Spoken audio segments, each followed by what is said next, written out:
18 मई 2024। जी हाँ, ये वही दिन था जब मैंने इस चैनल पर अपना पहला वीडियो अपलोड किया था। 7 महीने में 85 वीडियो अपलोड करने के बाद 2420 साथियों का मुझे साथ मिला, क्योंकि मेरे लिए बहुत खुशी की बात है। लेकिन असली खुशी मुझे 24 दिसंबर 2024 के इस वीडियो से मिली, जिसमें मैंने एक ऐसे स्कैम के बारे में बताया है जिससे कई भोले भाले लोगों को फंसाया जा रहा है। ये स्कैमर उन भोले भाले लोगों को बड़े बड़े सेलिब्रिटियों का इंटरव्यू दिखा करके उनके पैसे लूट रहे हैं। इस वीडियो में मैंने डिटेल में बताया है। ये वीडियो अपलोड होने के बाद इसको करीब 24,000 लोगों ने देखा है, और इसमें कई लोग ऐसे हैं जो इस स्कैम में फंसने ही वाले थे, लेकिन मेरा वीडियो देखने के बाद में वो किसी तरह इससे बच गए। उन लोगों ने कमेंट बॉक्स में अपना अप्रिसिएशन भी दिया है। मैं ऐसे सभी लोगों का धन्यवाद करना चाहता हूँ जिन्होंने इस वीडियो को देखा और देखने के बाद वो इस स्कैम से बच गए। और मेरी आपसे ये रिक्वेस्ट है कि अगर आपने ये वीडियो नहीं देखा तो इस वीडियो को जरूर से जरूर देखें, और हो सके तो इस वीडियो को अपने दोस्तों तक शेयर करें। अब लौटते हैं अपने वीडियो में। आज के इस वीडियो में हम बात करेंगे सोनाक्षी सिन्हा की। सोनाक्षी सिन्हा एक जानी मानी एक्ट्रेसेस हैं जो बॉलीवुड की कई मशहूर फिल्मों में काम कर चुकी हैं। अब दोस्तों, वैसे तो इन सेलिब्रिटीज को जनता के अच्छे या बुरे से कोई लेना देना नहीं होता है। इन सेलिब्रिटीज को पैसा मिले ये किसी भी चीज को प्रमोट कर देते हैं, चाहे वो गुटखा हो। मुझे कई ऑफर्स आते हैं,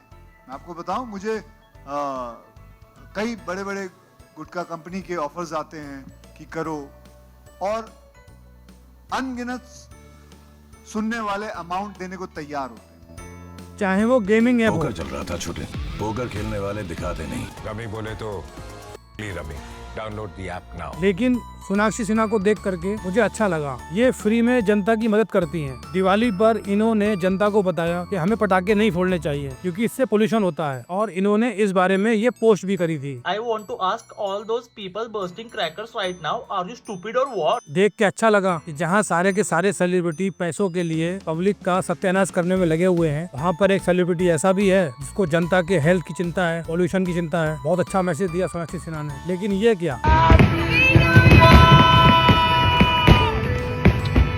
अभी दिवाली को गए हुए कुछ महीने भी नहीं हुए, ये ऑस्ट्रेलिया में हैप्पी न्यू ईयर मना रही हैं, और वहाँ फूटते हुए पटाखे को देख करके बहुत खुश हो रही हैं, और अपनी खुशी का इजहार करते हुए वो इंस्टाग्राम पर ये पोस्ट भी डाल रही हैं। लगता है सोनाक्षी सिन्हा की शॉर्ट टर्म मेमोरी लॉस है। वो ये भूल गई कि अभी कुछ महीने पहले तक पटाखे फोड़ने से पोल्यूशन होता था, और अभी 1-2 महीने के बाद ही ऐसा क्या हो गया जो सोनाक्षी उसी फायरवर्क्स को एंजॉय कर रही है। वही फायरवर्क दिवाली में तो पोल्यूशन करता है, लोगों की हेल्थ खराब करता है, और वही फायरवर्क न्यू ईयर में लोगों को एंजॉय दे रहा है। ऐसा क्यों? अब सोनाक्षी सिन्हा को पटाखों से दिक्कत है या दिवाली में पटाखों से दिक्कत है? अब देख करके ऐसा ही लगता है कि इनको दिवाली में पटाखों से दिक्कत है, बाकी और कहीं भी पटाखे जलाए जाएं तो इनको कोई दिक्कत नहीं है। या फिर ये हो सकता है कि सोनाक्षी सिन्हा यही भूल गई हो कि उन्होंने दिवाली पर पटाखे जलाने का विरोध किया था। उन्होंने पब्लिक को बताया था कि पटाखे जलाने से पोल्यूशन होता है, और पोल्यूशन सेहत के लिए हानिकारक होता है। अभी कुछ दिन पहले सोनाक्षी सिन्हा ने अपने मुस्लिम बॉयफ्रेंड के साथ शादी की थी। तभी हिंदू धर्म के कुछ ठेकेदारों ने सोनाक्षी सिन्हा को उनके इस काम के लिए बहुत ट्रोल भी किया था। अब ये सोनाक्षी सिन्हा की लाइफ है, वो हिंदू से शादी करें, मुसलमान से शादी करें, या किसी भी धर्म के व्यक्ति से शादी करें, ये उनकी पर्सनल लाइफ है,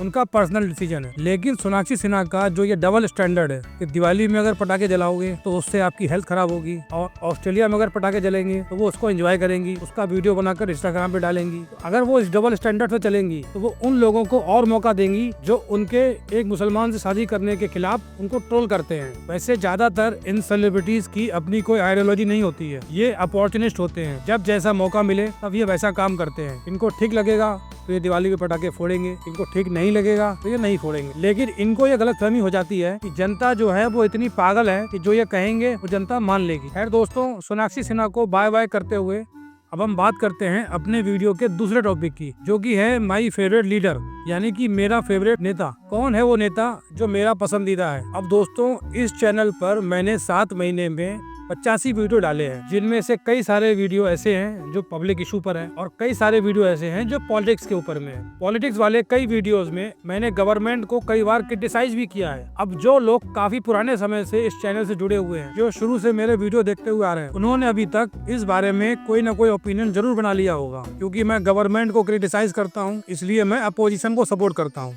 यानी कि मैं बीजेपी का विरोध करता हूँ और कांग्रेस का सपोर्ट करता हूं। तो आज के इस वीडियो में मैं आपको बताऊंगा कि मेरा फेवरेट नेता कौन है और मैं किस नेता को सपोर्ट करता हूं। आज की तारीख में देश के अंदर आमने सामने की टक्कर में सिर्फ 2 नेता हैं, एक राहुल गांधी और दूसरे नरेंद्र मोदी। बाकी कोई भी नेता अपने आप को चाहे कितना भी बड़ा समझता हो, लेकिन इन दोनों के आगे उन नेताओं का कद काफी छोटा है। और आज जो राहुल गांधी मोदी जी को आमने सामने की टक्कर दे रहे हैं, उसका पूरा का पूरा क्रेडिट मोदी जी को, मोदी जी की पार्टी को और मोदी जी की IT सेल को जाता है। क्योंकि अगर राहुल गांधी को पप्पू बनाने के लिए करोड़ों रुपए नहीं खर्च किए गए होते तो आज शायद राहुल गांधी का कोई नाम भी भूल गया होता। अब दोस्तों, मेरे हिसाब से इन दोनों नेताओं में काफी समानताएं हैं। जैसे ये दोनों नेता देश पर राज करने के लिए साम दाम दंड भेद किसी भी चीज का इस्तेमाल करने के लिए तैयार हैं। दोनों नेता किसी भी स्टेट में अपनी सरकार बनाने के लिए अपने विरोधियों से हाथ मिलाने के लिए भी तैयार हैं। 2014 में मोदी जी ने सत्ता में आने के लिए 15 लाख का जुमला दिया था। जो चोर लुटेरों के पैसे विदेशी बैंकों में जमा है ना, इतने भी हम रुपये ले आए ना, तो भी हिंदुस्तान के एक एक गरीब आदमी को मुफ्त में 15-20 लाख रुपए भी मिल जाए। राहुल गांधी गरीबों को जुमला दे रहे हैं कि जब वो सत्ता में आएंगे तो वो अडानी की सारी संपत्ति गरीबों में बांट देंगे। मोदी जी हिंदू वोटर के दिल में अपने लिए मोहब्बत जगाने के लिए मुसलमान को कपड़े से पहचान लेते हैं। अब राहुल गांधी जी अच्छी तरह से जानते हैं कि इस गेम में वो मोदी जी से नहीं जीत सकते, तो राहुल गांधी ने अपने लिए एक नया गेम तैयार किया है। अब वो SC, ST, OBC, माइनॉरिटी वालों को हमेशा अपने पाले में करने में लगे रहते हैं। वो इन सब लोगों को हमेशा ये चूरन देते रहते हैं कि जब भी वो सत्ता में आएंगे तब जिसकी जितनी संख्या है उसको उस हिसाब से नौकरी, रोजगार और बड़े बड़े पदों पर नियुक्तियां मिलेंगी। दोस्तों, एक बार मोदी जी के 15 लाख वाले जुमले को तो फिर भी पूरा किया जा सकता है, कैसे भी करके। चाहे आप विदेशों से कर्ज ले लो, चाहे आप धकाधक नोट छाप लो और जनता में बांट दो, लेकिन जो चूरन राहुल गांधी इन सब लोगों को दे रहे हैं, SC, ST, OBC, माइनॉरिटीज, वो तो कभी भी संभव ही नहीं है। क्यों संभव नहीं है, ये मैं आपको शॉर्ट में समझा देता हूँ। मोदी जी ने सिर्फ 10 साल के अपने कार्यकाल में उस कर्ज को तिगुना कर दिया जो कर्ज सारे प्रधानमंत्रियों ने मिलकर के लिया था। अब हमारे देश को उस कर्ज का ब्याज चुकाना है। अब जाहिर सी बात है, जिस देश में ब्याज का खर्च ही तिगुना हो गया हो, वहाँ हर साल नौकरी में तो कटौती की जाएगी, कम से कम रोजगार के अवसर पैदा होंगे, महंगाई दिन पर दिन बढ़ेगी। तो जब वर्तमान में जो रोजगार के अवसर हैं, आगे भविष्य में वही घटने वाले हैं, तो राहुल गांधी उन लोगों को उनकी संख्या के आधार पर नौकरी कैसे दे सकते हैं? पॉसिबल ही नहीं है। लेकिन राहुल गांधी को तो चूरन देना है, तो उन्होंने दे दिया। आज जिनको भी राहुल गांधी के भाषण अच्छे लगते हों, वो जरा 2014 से पहले के मोदी जी के भाषणों को सुन लें।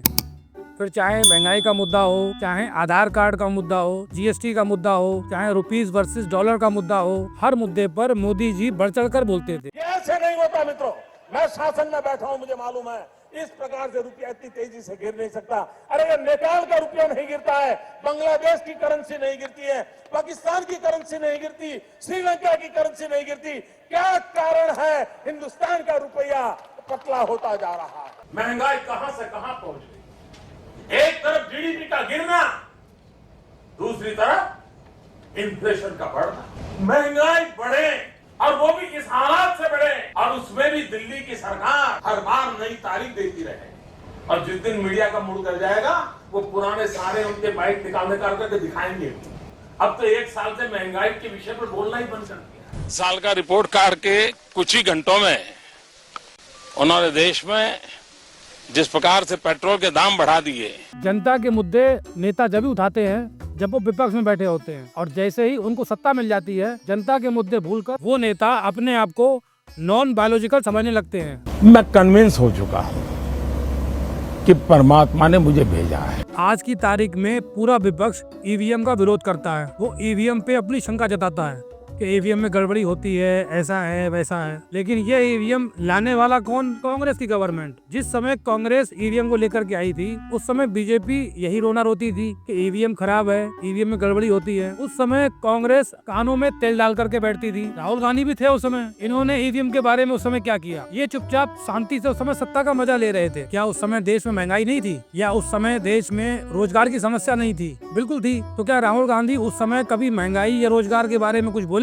कभी नहीं। क्यों? क्योंकि सरकार उनकी थी। सरकार चुपचाप शांति से बैठती है, सत्ता का मजा लेती है, और ये जनता की बातें विपक्ष करता है। उस वक्त के दौर में यदि गैस की कीमत 10-20 रुपए भी बढ़ जाती थी, तो यही स्मृति ईरानी सड़कों पर धरना देती थी और अपनी चूड़ियां प्रधानमंत्री मनमोहन सिंह को बेचती थी। अक्सर मुझे लगता है कि ये चूड़ियां मैं मात्र सजावट के लिए पहनती हूँ, कभी कभी मन करता है कि केंद्र में बैठी सरकार को अपनी ये चूड़ियां भेंट कर दूं और कहूं कि तुम पहन के देखो जरा। अब दोस्तों जरा आप ये बताइए कि जब देश के दो इतने बड़े नेताओं में इतनी समानता हो तो किसी एक से मोहब्बत और किसी दूसरे से नफरत, ऐसा हो सकता है क्या? ये तो अन्याय होगा ना। अब आप लोगों को लगेगा कि जब दोनों में इतनी समानता है तो मैं मोदी जी को इतना क्रिटिसाइज क्यों करता हूँ। मैं ऐसा इसलिए करता हूँ क्योंकि मोदी जी ने ही कहा था लोकतंत्र में आलोचना अनिवार्य है, वरना लोकतंत्र बर्बाद हो जाएगा जी। अब मोदी जी की बात तो माननी पड़ेगी ना, बुजुर्ग हैं। लेकिन दोस्तों इन सब के बावजूद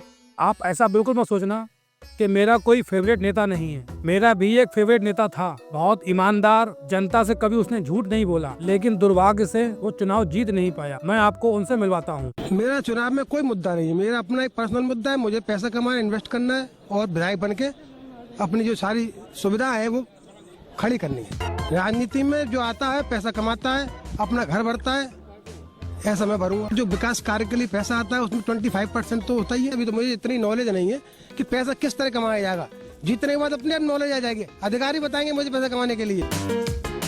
भाई इतना बड़ा हिंदुस्तान में 125 करोड़ जनता को बेवकूफ बना के कोई बंदा प्रधानमंत्री बन जाता है तो उसमें कोई ना काबिलियत तो होगी जनता को बेवकूफ बनाने की, तो मैं भी बेवकूफ बनाऊंगा। तो दोस्तों कैसे लगे मेरे फेवरेट नेताजी? आपके फेवरेट नेताजी कौन है? कमेंट बॉक्स में जरूर लिखिएगा। ये वीडियो अगर अच्छा लगा हो तो लाइक और शेयर कीजिएगा और चैनल को सब्सक्राइब कीजिएगा। इस वीडियो में इतना ही। नमस्कार।